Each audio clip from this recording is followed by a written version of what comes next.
त्यानंतर आणखी एक मोठी बातमी आहे। छत्रपती संभाजीनगर दरोडा आणि एन्काउंटर प्रकरणामध्ये मोठी माहिती समोर आली आहे। आरोपी अमोल खोतकरनंच पहिली गोळी झाडली होती अशी माहिती मिळाली आहे। पोलिसांच्या ताब्यात असलेली अमोल खोतकरची मैत्रीण खुशी उर्फ हाफिजानं कोर्टामध्ये ही माहिती दिली।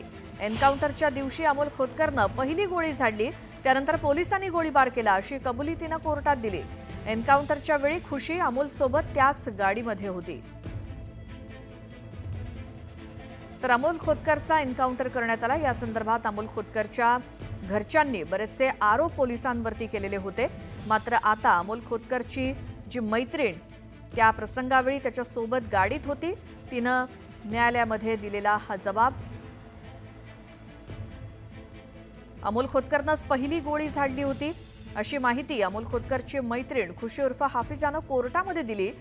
एन्काउंटरच्या दिवशी अमोल खोतकरनं पहिली गोळी झाडली होती आणि मग पोलिसांनी गोळीबार दिला असं तिनं कोर्टात सांगितलं। आमचे प्रतिनिधी सिद्धार्थ गोदाम यांच्याकडनं अधिक माहिती जाणून घेऊयात। सिद्धार्थ, काय सांगाल सविस्तर? आता दरोडा आणि या एन्काउंटर प्रकरणामध्ये रोज नवीन नवीन माहिती येते। आता दरोडाच्या प्रकरणानंतर अमोल खोतकरचा ज्या दिवशी एन्काउंटर झाला मध्यरात्री, त्या दिवशी ती खुशी उर्फ हाफिजा नावाची त्याची मैत्रीण सुद्धा सोबत होती आणि तिने आता पोलिसांच्या तपासात सीआयडीच्या तपासात स्टेटमेंट दिलेले आहे की ज्या दिवशी एन्काउंटर झाला त्या दिवशी पोलिसांनी अमोलला अडवण्याचा प्रयत्न केला आणि थांबण्याचा प्रयत्न केला, सरेंडर करण्याचा होण्याचा सुद्धा त्याला सूचना दिल्या। मात्र अमोलने सर्वप्रथम पोलिसांवर गोळी झाडली आणि त्यानंतर पोलिसांनी गोळ्या झाडल्या, त्यात अमोल मयत झाला अशा पद्धतीचा महत्त्वाचा स्टेटमेंट तिने केलेला आहे।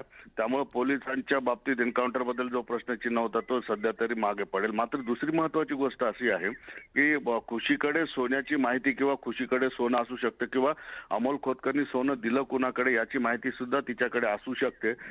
यासाठी पोलिसांनी आता सीआयडीच्या ताब्यात असलेल्या खुशीला आपल्या ताब्यात घेण्यासाठी सीआयडीला पत्र लिहिलेलं आहे की महत्त्वाची तपास कामी तिचा जबाब आणि तिच्याकडून काही माहिती घ्यायची अशा पद्धतीचं पत्र दिलंय।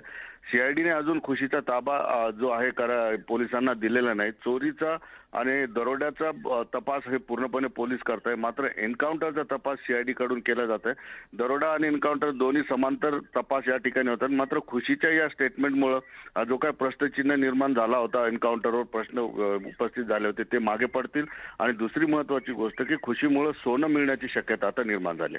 बिलकुल सिद्धार्थ, या सगळ्या माहितीसाठी धन्यवाद। अपडेट तर आपण रोजच्या रोज घेत राहू।